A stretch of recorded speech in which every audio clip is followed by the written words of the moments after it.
Key drivers of civilizational contraction, ineffective leadership, resentment of imperial rule, and climate change reoccurred time and time again over the course of the early history of civilization.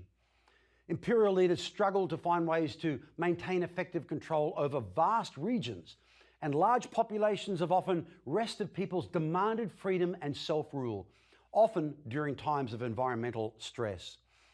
In Mesopotamia, after the collapse of the Akkadian Empire, order was eventually restored by the Lugals of one of the newly independent cities, the ancient city of Ur, who re-established centralized administration in Sumer and in Sargon's old homeland of Akkad to the north.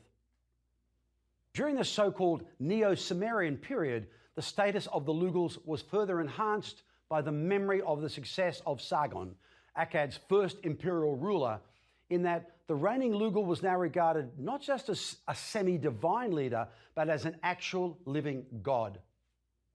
With a divine Lugal in power in Ur, the other city-states became part of a confederacy under the leadership of that Lugal and were directly administered by governors appointed by the authorities in Ur. This arrangement lasted for the next 150 years, but sometime around 2000 BCE, invasions by Elamite peoples effectively destroyed the power of the Sumerian Lugals and ended this chapter of Sumerian self-government. The Elamites came from the high country to the east of Sumeria, in what is today southwestern Iran.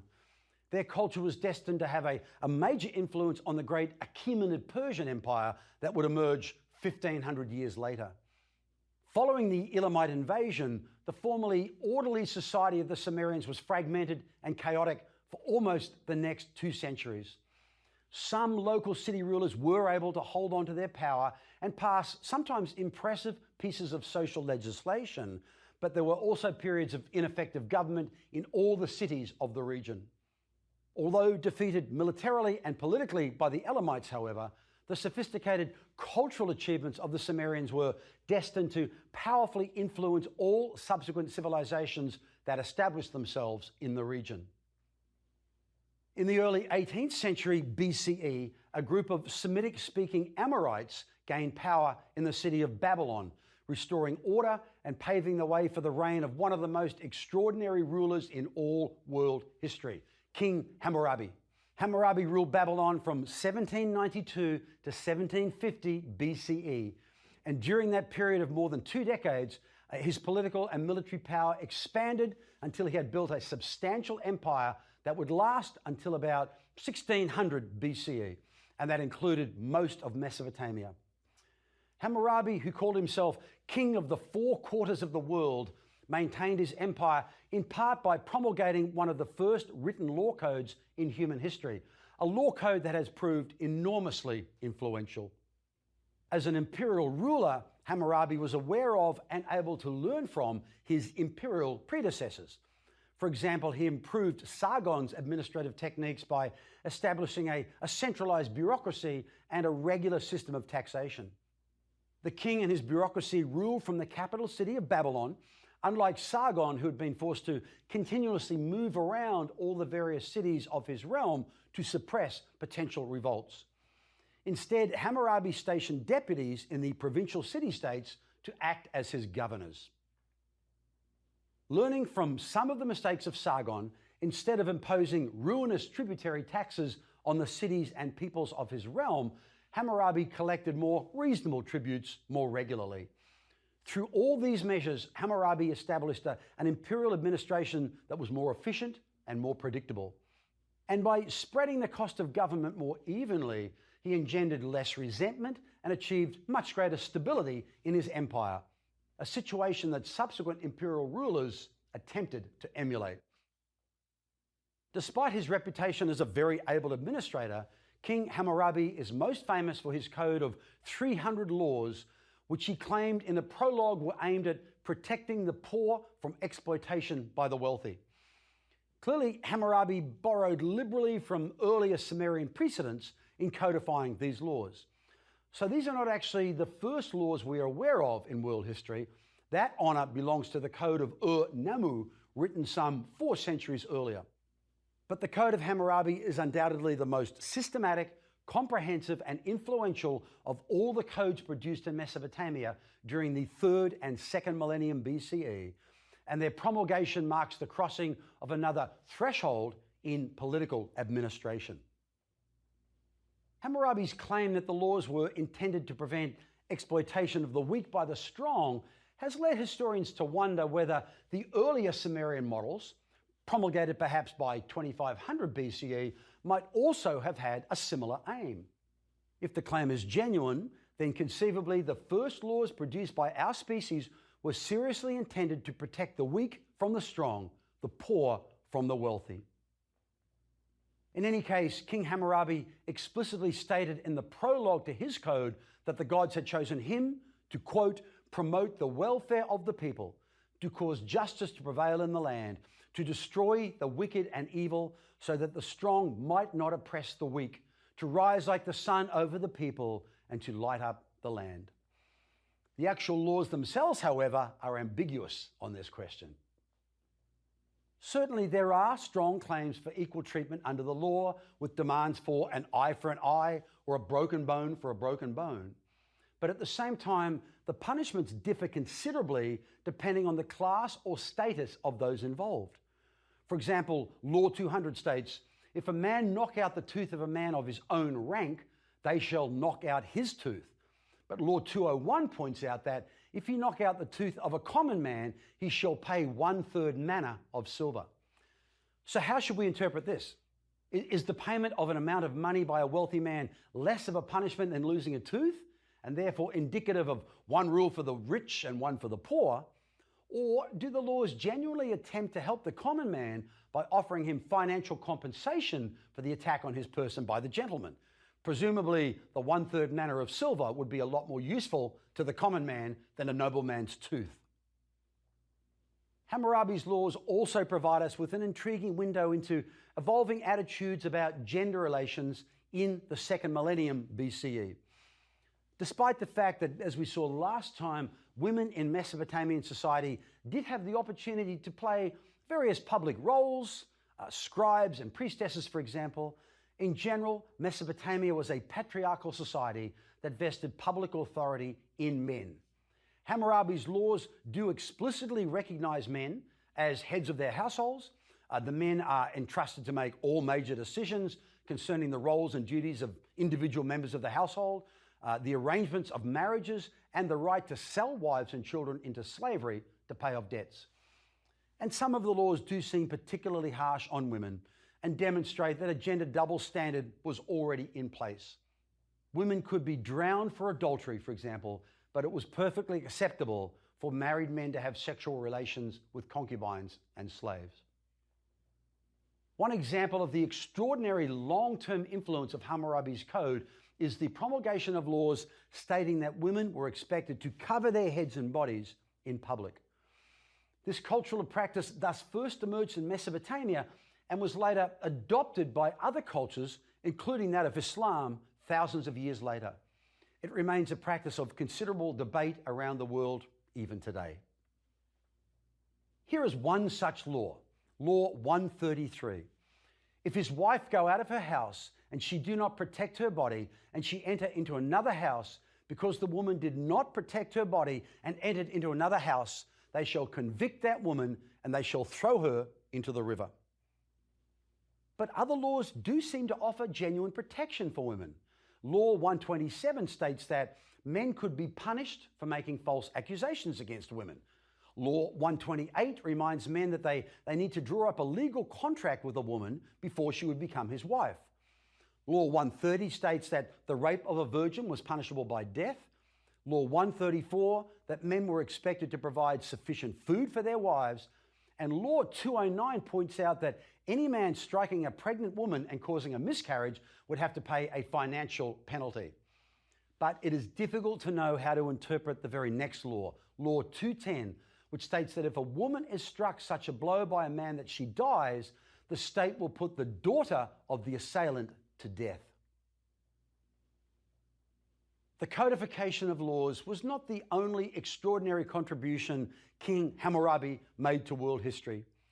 During his reign, the Babylonians also made great advances in mathematics, And 1,000 years later, the classical Greeks were tremendously impressed by Babylonian achievements in geometry. Babylonian religious beliefs, probably expressing pre-existing Sumerian views, explicitly stated that immortality is exclusively reserved for the gods. This is a crucial point, I think. There was no concept of an afterlife as a reward for good behavior in Sumerian or Babylonian belief systems, a view that probably contributed to a pervasive sense of futility and pessimism that seems to characterize Mesopotamian society and ideology more broadly. Public religion was dominated by numerous priesthoods. There were more than 30 different categories of priests and priestesses, and one of their functions was to interpret events in the natural and human world, each of which was viewed as an omen. Dreams were also viewed as omens, although how these were actually interpreted by some Babylonian Sigmund Freud is a mystery. Overall, the efforts by Hammurabi and his successors to administer the large imperial state of Babylonia were successful. Further evidence that by getting better at their jobs, rulers and elites facilitated the expansion of early agrarian civilizations.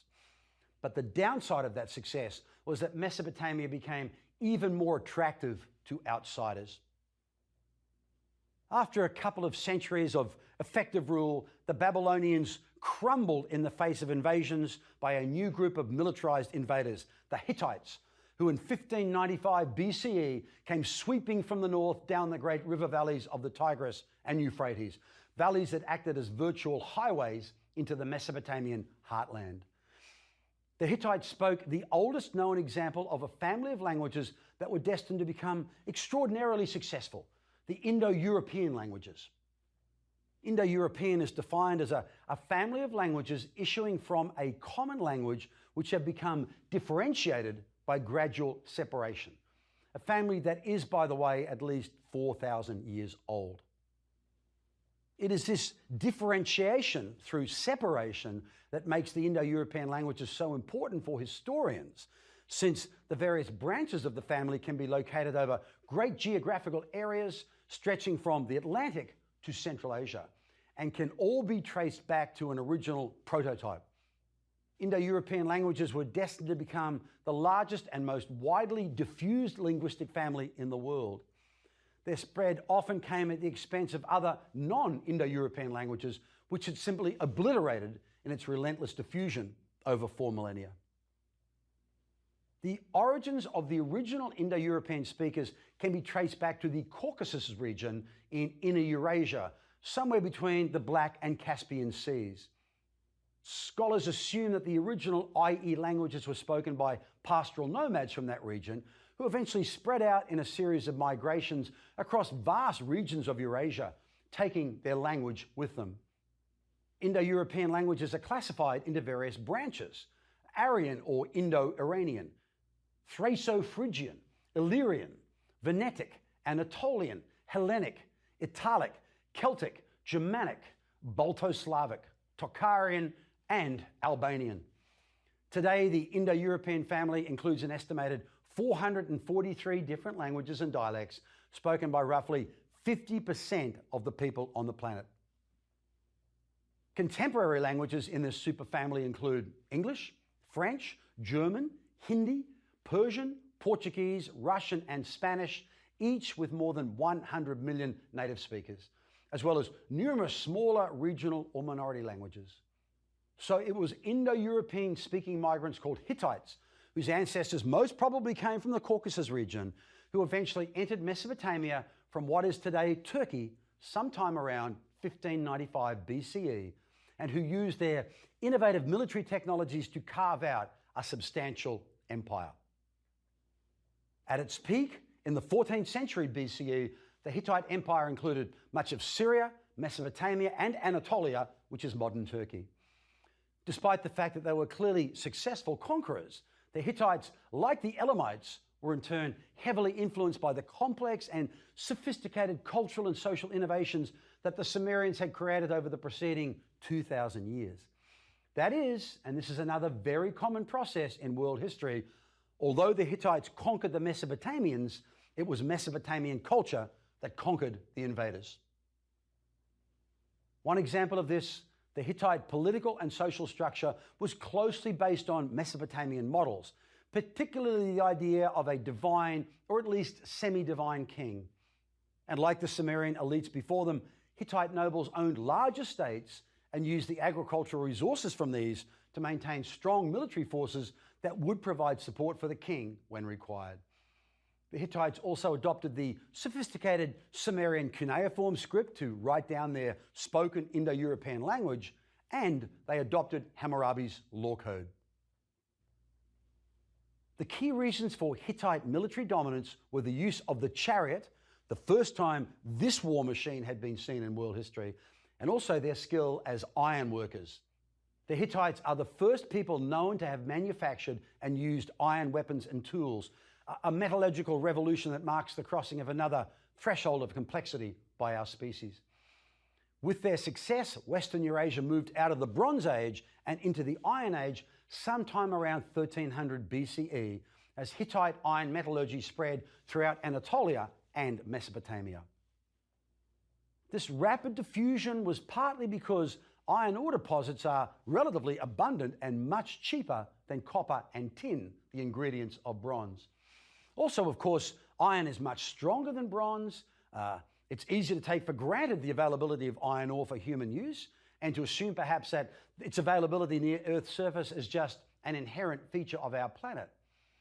It's true that Earth has no shortage of iron because the Earth and our solar system was formed out of the remnants of a supernova, and there was plenty of iron in the complex array of elements that made up the early Earth. But due to the process of differentiation that occurred within our planet as it formed, essentially the liquefaction of much of the planet because of extreme heat, much of the iron sank to the core of our planet where it resides today, helping to create the magnetic field that surrounds the Earth and helps protect it from solar radiation. So the fact that so much iron ore was still available near the planet's surface for early human metallurgists to work with is something of a mystery. Astronomers now propose that this iron, along with other valuable metals such as gold and tungsten, was brought to the planet during a late heavy bombardment of mineral-rich asteroids that pummeled the Earth and the other terrestrial planets around 3.9 billion years ago. Had it not been for this bombardment, humans would not have had iron ore to work with, and we might still be stuck in the Bronze Age. Despite their sophisticated military innovations and their adoption of many Mesopotamian administrative techniques, the Hittites rarely had a unified political structure, and the kings often fought with their nobles, which effectively limited the power of the monarchy. But when they did present a unified front, their powerful army was able to conquer much of West Asia in a series of expansionary campaigns. A number of bloody battles with the Egyptian pharaoh Ramses II in Palestine resulted in stalemate and eventually a peace treaty. But soon after this, sometime around 1200 BCE, mysterious and dramatic changes began to occur throughout much of Southwest Asia. The cause, once again, may have been climate change. Climate data shows that a severe drought in the eastern Mediterranean region came to a climax just around that time, at the end of a significant warming period. The deteriorating climate and potential subsistence crisis it engendered forced major population movements amongst many different peoples of the region. Suddenly people were on the move everywhere. Libyans, Israelites, Arameans, Phrygians, and a mysterious group known simply as the Sea People. These movements, essentially forced and often violent migrations, were so severe and disruptive that this chaotic period is described by historians as a dark age. The Sea Peoples get their name from a French Egyptologist who used the phrase peoples of the sea in 1895 in translating an Egyptian relief from the reign of Ramesses III. Historians today see them as a group of highly militarized sea raiders from somewhere in the eastern Mediterranean who caused chaos in many of the settled states of the region around the end of the Bronze Ages. Some scholars even link this Dark Age chaos with the Trojan War. The chaotic migrations and invasions of the period meant that many organized sedentary ruling elites were displaced and many states weakened, including in Egypt, Mycenaean Greece, and the Hittite hegemony in Mesopotamia. Is there a lesson in here for our future? Will climate change or political rest in the 21st century cause similar disruptions, forcing millions to migrate into other regions of the world to survive? If so, the world may see dramatic shifts in the locus and balance of power among nations. The Hittite Empire collapsed around 1200 BCE, presenting an opportunity for another ambitious people. The next chapter in the history of civilization in Southwest Asia was written by the Assyrians, a Semitic people who, during the 19th century BCE, had created their own small but militarily powerful state in the upper Tigris River Valley. The Assyrians used their military, which, like that of the Hittites, was based on the devastating effectiveness of horse-drawn chariots, to gradually extend their domain until they had created their own substantial empire. The first cities and states that had appeared in the Sumerian Delta almost 2,000 years before now found themselves once again acting as small cogs in an enormous imperial machine that stretched from the Persian Gulf to the Mediterranean Sea. As evidence of this expansion, the Assyrian conquest of the Kingdom of Israel is featured prominently in the Hebrew Bible. By the 8th century, the Assyrians were, along with the Egyptians, one of the two great powers of Western Afro-Eurasia. The great Assyrian king Ashurbanipal, who ruled from 668 to 627 BCE, expanded on Hammurabi's claim by naming himself King of the Universe, an honorific he justified by presiding over a realm that included all of Mesopotamia, Syria, Palestine, parts of Anatolia, and most of Egypt. Assyrian success was built on a powerful and intimidating army in which troops were organized into standardized units under the command of professional officers. And these officers were appointed to their commands because of their skill and bravery rather than the nobility of their birth. The Assyrians used chariots brilliantly, placing archers on them so they became fast-moving firing platforms. Can you imagine wave after wave of superbly handled Assyrian chariots sweeping towards your forces with a combination of high speed and devastating firepower? Their opponents were so unnerved by these attacks that they were left in disarray, making them easy prey for the Assyrian infantry forces that followed. Once the military had done its work, defeated peoples in their cities and states were ruthlessly ruled through strong, centralized bureaucratic administration. And the Assyrians could indeed be ruthless. For example, they used the mass deportation of prisoners, including after the conquest of Israel, tens of thousands of Israelites, to destroy the nationalistic attachment of peoples to particular lands. But despite their military prowess, like the Elamites, like the Hittites before them, the Assyrians were in turn captivated by sophisticated Mesopotamian cultural inventions, including Hammurabi's laws and Sumer's superb literature, copies of which they collected into huge state libraries in the royal palaces. In fact, it was Assyrian king Ashurbanipal's palace library that preserved much of the Sumerian literature that has survived to the present day, including copies of the Epic of Gilgamesh. Ashurbanipal's successors could not sustain an empire as large as the one that he had controlled, however, because despite the precedents established by Sargon and by Hammurabi in maintaining smaller empires, political leaders had still not learned the necessary techniques for sustaining much larger imperial structures. Only with the Persians in the following century would leaders learn how to both build and maintain a truly giant empire. Given their ruthless tactics, it's hardly surprising that Assyrian rule was extremely unpopular and rebellions were almost constant. During the 7th century BCE, these revolts, along with internal disunity, significantly weakened the Assyrians. In the year 612, the Assyrian capital of Nineveh was destroyed by Medes and the Chaldeans, and the Assyrian Empire, the largest the world had ever seen, crumbled quickly. In the aftermath, the city-state of Babylon, one of the original dozen cities of Sumer, enjoyed a final glorious half-century of independence under King Nebuchadnezzar between 605 and 562 BCE.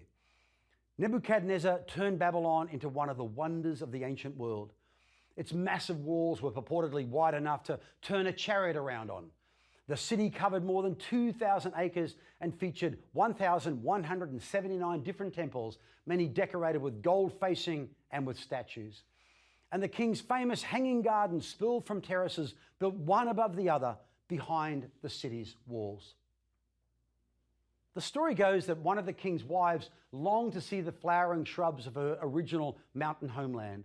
So Nebuchadnezzar had the terraces of mud brick built and planted them with shrubs and trees. The gardens, which have symbolized and indeed immortalized the city's luxuriousness ever since, must have been an extraordinary feat of engineering, not least because the towering garden would have had no natural source of irrigation in this arid Mesopotamian environment. To water it, some extraordinary hydrological method of pumping water upwards from the Euphrates must have been invented, perhaps using some sort of a water screw, but we just don't know. Nor can we really be certain that the gardens actually existed, although there are numerous references to the Hanging Gardens of Babylon in many later ancient sources. No archaeological evidence has ever been found, nor any textual references to them from the period of the reign of Nebuchadnezzar. The oldest reference we have actually to the gardens comes from an early 3rd century BCE historian, Berosus, who was quoted thus by the later Jewish historian Josephus. In this palace, Nebuchadnezzar erected very high walks supported by stone pillars, and by planting what was called a pensile paradise and replenishing it with all sorts of trees, he rendered the prospect an exact resemblance of a mountainous country. This he did to gratify his queen, because she had been brought up in Media and was fond of a mountainous situation. If this green mountain did actually exist, this recreation of the luxurious mountains of northeastern Iran in the Sumerian desert, it was a fitting testament to the wealth and prowess of the last great autonomous Mesopotamian ruler. Nebuchadnezzar's 43-year reign marked the end of Mesopotamian self-rule forever. After his death in 562 BCE, the kingdom, and indeed all of Mesopotamia, was reduced to playing a small role in a series of much larger agrarian civilizations.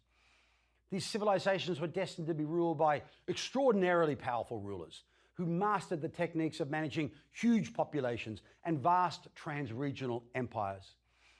But the methods worked out in Mesopotamia of building and managing cities and states and organizing their people into productive social structures deeply influenced all subsequent Afro-Eurasian civilizations. It's not that later civilizations became carbon copies of Mesopotamia, but they adopted and adapted the Mesopotamian template selectively to suit their own needs and their own environments, using collective learning as only our species can to build on the knowledge and examples of those who came before in order to achieve new things. Mesopotamian technological, social, political, and cultural innovations had a profound impact on the peoples and civilizations of Afro-Eurasia that succeeded them. Among the important lessons that Mesopotamian civilization had to teach the world, and frankly is still teaching us today, is one that many subsequent civilizations overlooked. The environment almost always has to have the last word. From the beginning of its history, the delta region of Sumer was forced to deal with declining agricultural productivity from the increasing salinity of the soil. Agriculture was only possible in this arid environment because of the widespread application of irrigation. But the inevitable evaporation that occurs with irrigation agriculture causes salts to rise to the surface, eventually rendering the farmland useless. Irrigation-induced salinization has been a problem throughout history and remains so today in many global farming regions that rely on irrigation. Environmental historians can deduce the increasing salinization of Sumerian soil by measuring declining proportions of wheat harvests, because wheat is more susceptible to salinization than barley. Around 3500 BCE, 50% of the grain crop in Sumer was wheat. But over the millennium that followed, salinization took its toll, and by 2500 BCE, wheat accounted for only 15% of the grain crop, as salinized soils were converted to barley instead. Wheat was not the only plant affected, however. Total crop yields fell by 40% between 24 and 2100 BCE, and by 1700, even barley could no longer be grown in Samaria, leading to an additional 66% decline in crop yields. The problem of long-term sustainability, of not overexploiting the environment that keeps us alive through agriculture, has haunted complex societies for more than 4,000 years. It continues to haunt us just as profoundly today as we deal not only with issues related to irrigation and salinization, but also with a rapidly warming climate that has the potential to be far more destructive on our own civilization than anything we find evidence of in the ancient past.